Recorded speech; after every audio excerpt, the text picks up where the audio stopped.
The following program presents principles designed to promote good health and is not intended to take the place of personalized professional care. The opinions and ideas expressed are those of the speaker. Viewers are encouraged to draw their own conclusions about the information presented.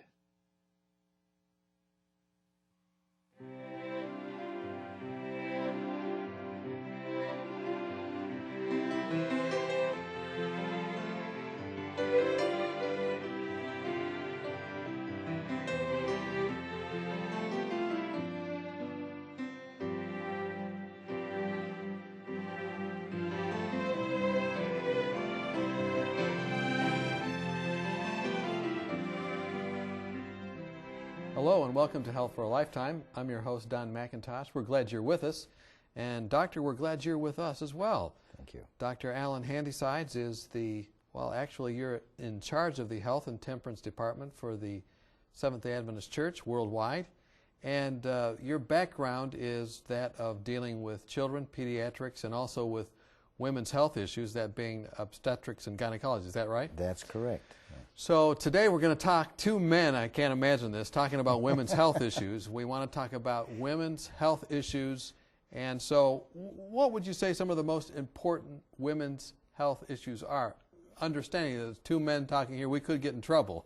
Well, one of the issues might be why we're talking about it. We just have right. two women talking about it. Okay. But it's because we love them so much. Yeah. At least I love my wife, and I'm sure you do yours. So, yes, I love my wife too. And really, women's issues are traditionally seen in terms of things like breast cancer, cervical cancer, uterine cancer, ovarian cancer, maybe childbirth problems, and I would like to put another one in there, smoking, and an extra one maybe obesity. I think these are current health issues for women. Okay, I'm surprised that you would put smoking up there on that list. Why would you put it up that high? Because there are more women died this last year of lung cancer than died of breast cancer. Now that's a statistic that many women are unaware of, but it's a fact, and here in North America, that's the statistics are more women dying of lung cancer than breast cancer. Has it always been that way, or is that a new phenomenon? No, this is a new phenomenon. We've seen the rate of lung cancer climbing steadily and reached this crossover point just this last year. And that's because of the increasing number of women that are smoking. Now, is that a reflection of people that started smoking 10, 15 years ago, 20 years ago, or is that... Unfortunately.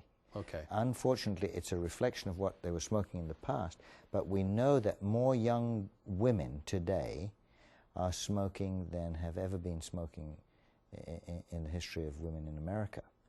And so we expect this number is going to increase, and we're going to reap a dreadful harvest 10, 15, 20 years from now among the young women that have begun smoking. So would it be fair to say that the single most important thing you can do if you're a woman watching today, this program, as we're talking, is if you're smoking, to stop smoking? I would say that for all the things we talk about, and we're going to talk about quite a few things today, but if you're a woman that's smoking, stop. And if you're a young lady that is contemplating starting smoking, stop. Stop and think, what is it that you're going to do? Because about 70% of young people who smoke 2 cigarettes will continue to smoke. 70% that smoke only 2 cigarettes will continue to smoke. And that's a dreadful, dreadful statistic, because 50% of those will die of their cigarette smoking. Lung cancer, something related Lung to cancer, that. emphysema, maybe bladder cancer, heart problems, a whole host of things that are secondary to smoking. What about osteoporosis in women? Is that a big issue? Yes, now osteoporosis is another of these issues that we should have mentioned. Osteoporosis is more of a problem for women than it is for men. Men are protected by their testosterone in that regard. I mean, the testosterone makes us more bullish. You know, we get bullheaded and we get into all kinds of other problems because of the testosterone. But it does protect our bones. Women, when they come to the menopause, then their estrogen levels are going to drop. If I say estrogen, that's because I'm English, you know. Estrogen. The Americans would say estrogen levels. Okay. The estrogen levels drop, and then they become candidates for osteoporosis. But osteoporosis, we shouldn't be talking about it in terms of the menopause. We should be talking about osteoporosis in terms of our 15-year-olds. What could they do to prevent it? Because that's when they're in that positive anabolic tissue building stage. Oh, their they're bones are building bulking their up. bones, you see. They're putting money in the bank. And if they will do weight-bearing exercises, if they will stay fit, participate in sports and activities, walking and running and doing things that will stress their bones just that little bit, build some muscle. The muscles pull them. They'll build a denser base. Okay. So they have more to lose. Yeah, then they have more to lose. My wife is a classic example. She's rather thin-boned, and I said to her, I think you better go and do a bone density. I think you're going to have osteoporosis. So she went along and had her bone density. Fine bones. And then she said to me, but you didn't really think I was going to be. I said, yeah, I thought you would be. She said, but you forget I'm a farmer's daughter. Okay. I threw 35,000 bales of hay a summer. And I can throw you too. And I could throw you too. So what about green leafy vegetables? Will that help? Well, they do, because, green leafy vegetables are a good source of calcium. And when I say a good source of calcium, they're not the richest source of calcium, but they are a good source, and their proportion of absorption is actually greater than milk. Now, milk, if you're to take as a source, most people would promote milk as a source of calcium, and it is a good source of calcium, and it is well absorbed. The calcium is well absorbed in milk, but it's not as well absorbed as it is from the green leafy vegetables. Now, of course, you'd have to eat an enormous amount of green leafy vegetables to match what you'd get in the milk. But one has to say, if we're talking about milk, it definitely should be no fat or skim milk, because the fat in the milk is good. And if you're going to substitute. Oh, excuse me. So calcium and plus weight bearing. If you just have calcium, it wouldn't help you, or you have to have the weight bearing exercise. The weight bearing exercises. So everything fits together just so beautifully. We tend to take everything apart, and we look at it's like a kid with a flower. We pull all the petals off, and but we look at the whole picture. Everything meshes together so beautifully. It's the exercise, the muscular strength, working with the bones, the nutrients. Everything works together so beautifully. Someone told me once that coffee drinking can also lead to osteoporosis. Caffeine is a definite factor in osteoporosis. So is smoking. The nicotine is another definite factor in that. And it may be because they're diuretics. It may be that you excrete more calcium because of the diuretics. So it depletes you of calcium that way. Now, one of the things we hear a lot about, you mentioned already, and that's breast cancer. How worried should women be about that? What can they do to avoid it? The first thing that I'd like to say to women is that you should realize 9 out of 10 breast lumps are innocent, benign. They are not cancer. If we could get that message across to women, that's a very important message, because so many women are scared of breast cancer that they don't follow through. I was down in... they ignore it. Ignore it. I was in Indonesia about 8 weeks ago, and a woman came up when we were talking about breast cancer. She came up and she showed me her arm, and in her armpit she had a lump the size of a chicken's egg. And she was saying, do you think I should do something about this? And she had another lump in her breast. She was just absolutely petrified, and her fear had just made her not do anything about it. So fear is a very, very major thing. The other thing is self-examination. I think women need to examine themselves. Now, the Cancer Society says examine yourself every month. What do you do once a month that you remember to do? I don't remember to do things on a monthly basis. So I change the calendar. Maybe, that. But I don't even remember to do that till it's 3 or 4 days into. I think that I would recommend a weekly self-examination. And for the first month, when you're learning how to do it, if you haven't been doing it, do it on a daily basis. And if you do it daily, you'll go through the full cycle. If you're a premenstrual woman, you'll get the full change. You'll understand. At the end of the month, you know your breast. And then every Sunday morning or every Friday evening, sometime when you're relaxed, sometime when you can spend a little time with yourself without the hassles of the day. Just quietly, meticulously, and methodically examine the breast. There's not much to examining the breast that really is mystical.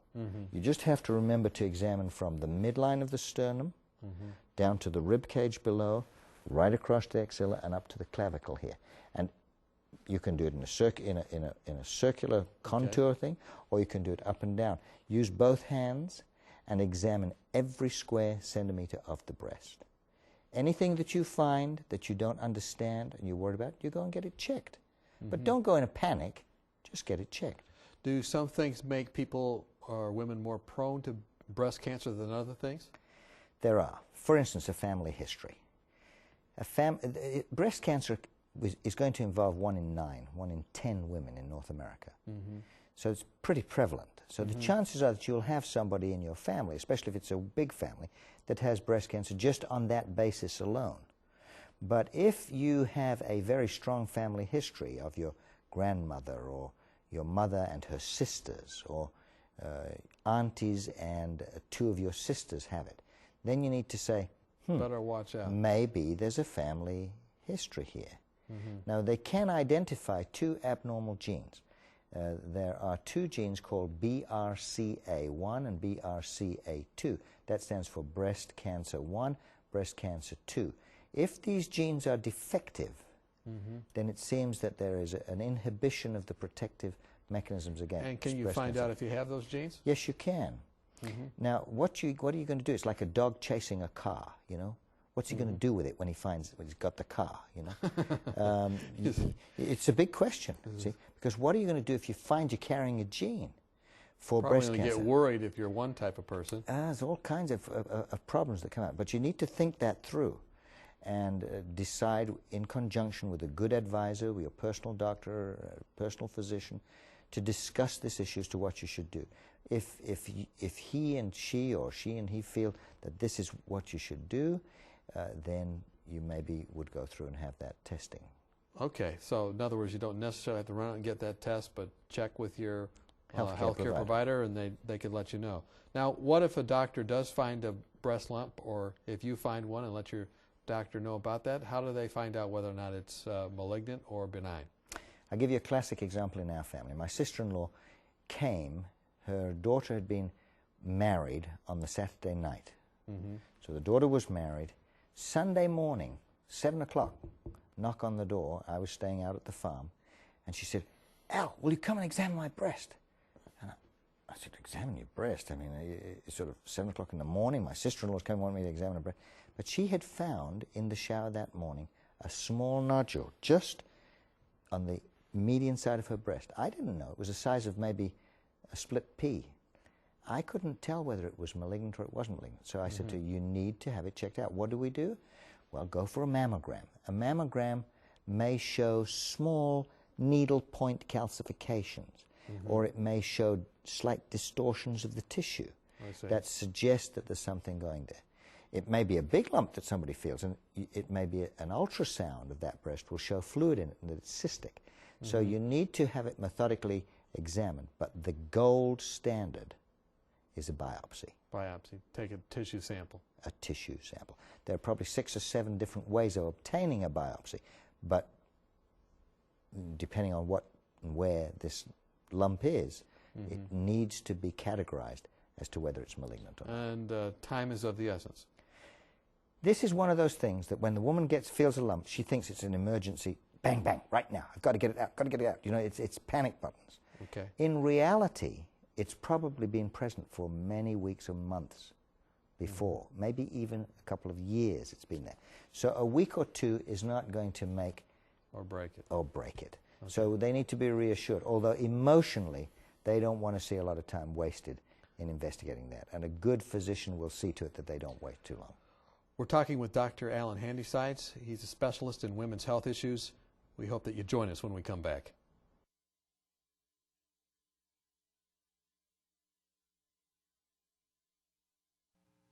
Have you found yourself wishing that you could shed a few pounds? Have you been on a diet for most of your life, but not found anything that will really keep the weight off? If you've answered yes to any of these questions, then we have a solution for you that works.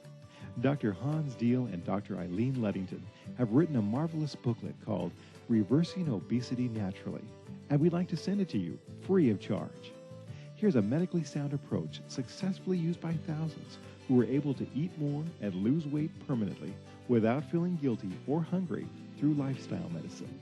Dr. Deal and Dr. Luddington have been featured on 3ABN, and in this booklet, they present a sensible approach to eating, nutrition, and lifestyle changes that can help you prevent heart disease, diabetes, and even cancer.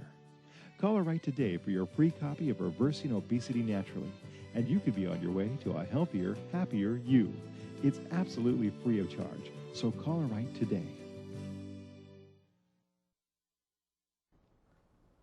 Welcome back. We've been talking with Dr. Alan Handysides, two men today talking about women's health issues. We're glad you're with us, Doctor.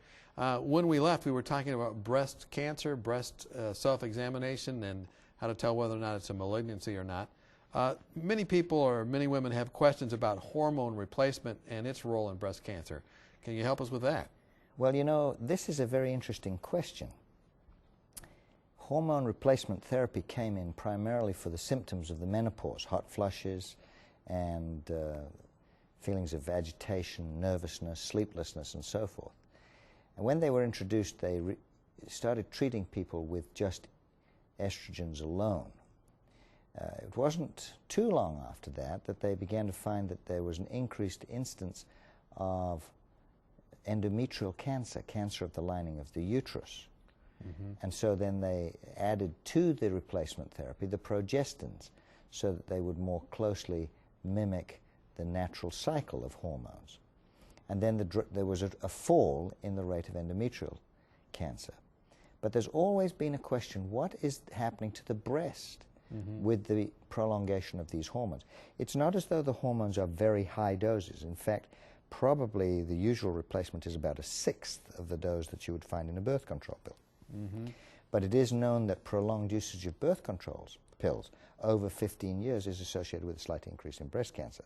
So this question was raised, and for many years it wasn't able to be answered. Now that's a good sign that it wasn't able to answer. It means it's not a horrific association. But on the other hand, in the last few years it has become clear that there is definitely a slight increase in risk. A relative risk increase. A relative risk increase actually goes from about 1 to 1.1, which is 10% increase in risk. So should they or should they not take hormone replacement? Well, you know, it's very easy to say, no, they shouldn't take it. But I couldn't say that, and especially as a man, I couldn't say that, because we don't go through the menopause. There are a lot of people who would say, don't take the hormones at all. But I suspect that they belong to the 50%, if they're women, who don't have any symptoms of the menopause. Now, there are substances available which are synthetic hormone-like compounds, and they have good effects on the blood lipids and the heart, and have good effects on the bone for osteoporosis, but they don't control the symptoms. So really, you could make a good case for being on hormone replacement therapy, but I'm a little suspicious that all the information is not in yet. Particularly as I'm watching the literature, I see that some of the reports on the benefits to the heart are not panning out as much as they had said they would. See, we used to argue that... it'd be good for the heart to take those estrogens. Yes, we used to argue that you'd get a 40% reduction in cardiovascular problems. Well, seeing as about 600 women per 100,000 women in the 65 to 75 age group, the 10 years there anyhow, would die of heart problems, a 40% reduction was considerably, a considerable improvement, and offset a 10% increase when the numbers of women who were dying of breast cancer were only about 111. In other words, you had 6 times more heart disease. So you said a 40% reduction of something that's 6 times more is much more important than a 10% increase in something that's 6 times less. But on the other hand, it looks as though those benefits to the heart may not be coming out in some of the long-term studies. Not as pronounced. Now, you know, some people may be listening that are younger women or are men like you and I, and they don't know what menopause means or what it's about or what the symptoms are. And I'm not asking you from personal experience to share about what that is, but you've seen a lot of ladies, and what kind of symptoms are we talking about? You see these gray hairs? See? That means that I've lived long enough to know what it's like to experience the menopause, because my wife's gone through the menopause. Okay, all right.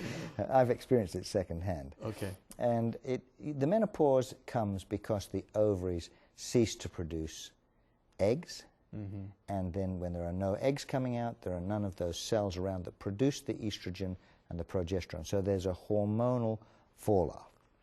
As I said, only half the women who have this fall-off actually are symptomatic, but the other half may be very symptomatic. And so it varies from a few mild flushes and a few headaches to incapacitating, and I really mean incapacitating anxiety, restlessness, sweats, and so forth. So I never like to say to a woman, you would or you will not, you should or you should not.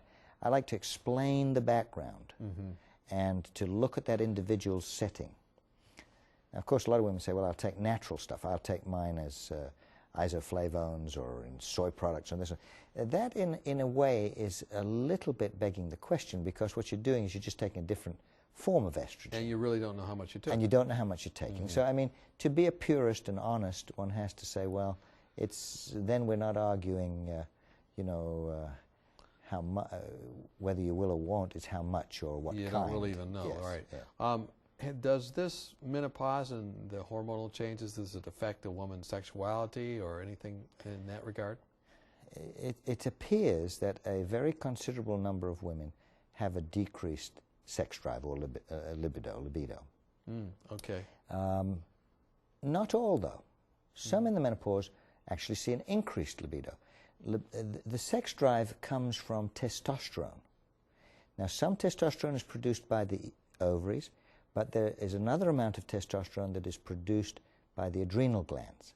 So the menopause may be associated with a slightly relative increase. Or it may be a decrease, depending on where the primary production of it's come from. You know, you probably see a lot of, speaking of, you know, sexuality and different things, you probably see a lot of sexually transmitted diseases in your practice or when you're in practice. Can you comment a little bit about that? Is that a big problem today in America? What's happening in that realm? Yes, we're now jumping to a younger group of women. Right, yeah. Sexually transmitted diseases are a plague to America's young women and young men, but to the youth, we've seen large numbers of young people with sexually transmitted diseases.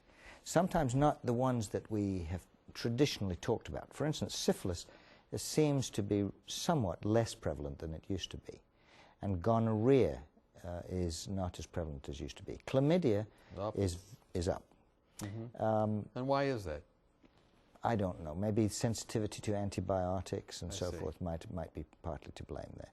Also, young women who have chlamydial infections are often asymptomatic. The majority of them are asymptomatic. So they don't even know that they've got it until maybe a late stage or an infertility. When they try to have children, they can't have children. I think a measure of sexual transmission is the human papillomavirus. Human papillomavirus probably affects more than 35% of women in the States. Human papillomavirus. Now, what That's exactly the is that? warts virus. Oh, okay. Now, the warts viruses that kids have on their fingers. Right. But when we start to see genital human papillomaviruses, particularly on the cervix, that is one of the etiological agents in carcinoma of the cervix. Cancer of the cervix. That's what you do your pap smears for. I see. To check and find the carcinoma of the cervix. Herpes is another thing that's very, very common. And herpes, of course, these are viral infections for which there is no eradicative treatment. No known cure. No known cure. So once you get it, you know, it sits there for a lifetime. So these are things that you want to really be careful with. If you're a younger woman, it's not something that's just to be dismissed. You need to be very careful about these things and be, well, what are the things Well, you know, with the advent of of penicillin, Okay. The young Marine used to think all it was a shot in the butt, and he was on his way again. And that was fine in the early days for gonorrhea. Even for syphilis was very, very, easily treated with penicillin. But we're finding that resistance. We're finding more and more of these previously less common diseases coming to the fore, and they become much more important in society. So God's plan is really the best to prevent, because you can't really reverse these things once they start, many of them. There's no doubt about it. He had love in his heart to protect us from things that could come our way. In your practice as a physician, I mean, you see a lot of positive things, a lot of babies being delivered, a lot of happy times.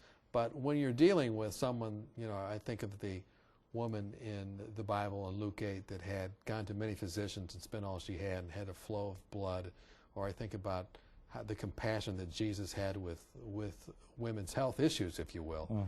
What story especially grips you, impacts you? What kind of spiritual hope can you give to ladies today? That's a story. That's a wonderful story, the one that you talked about. The implications are sometimes lost on us, an issue of blood. What could that be? Well, if you ask a gynecologist, he knows it's not a cancer because she's would have died before 12 years up from a bleeding cancer. So he goes through, could it be fibroids? Could it be a polyp? What was the diagnosis? It doesn't really matter what the diagnosis was. This woman was a social outcast. Because of blood. Her husband couldn't touch her. She was unclean. Right. So here, if she was young, and she would be young, she loses the emotional support of the family, and in desperation she pushes through the crowd and touches the hem of his garment, the hem that brushes in the dirt, in the dust, the hem that represents the touching point between divinity and humanity, heaven and earth. And when she touches him, that power goes through her. I love the old King James Version where it says, and he felt virtue had gone out from him, goodness. Boy, it must be amazing to be in a position where sometimes you get a little glimpse of what the Master Healer must have seen. Well, it's nice to be associated with our Lord in healing, but we should never, never think that we can be like him. That's right. He is so wonderful. We've been talking with Dr. Alan Handysides. His specialty is women's health issues, and I hope that today's program has been especially useful to you, no matter what age you might be. We hope that you've listened to the practical things that have been shared today, and we hope that as a result of today's program, each woman that's listening can have health that lasts not just for now, but for a lifetime.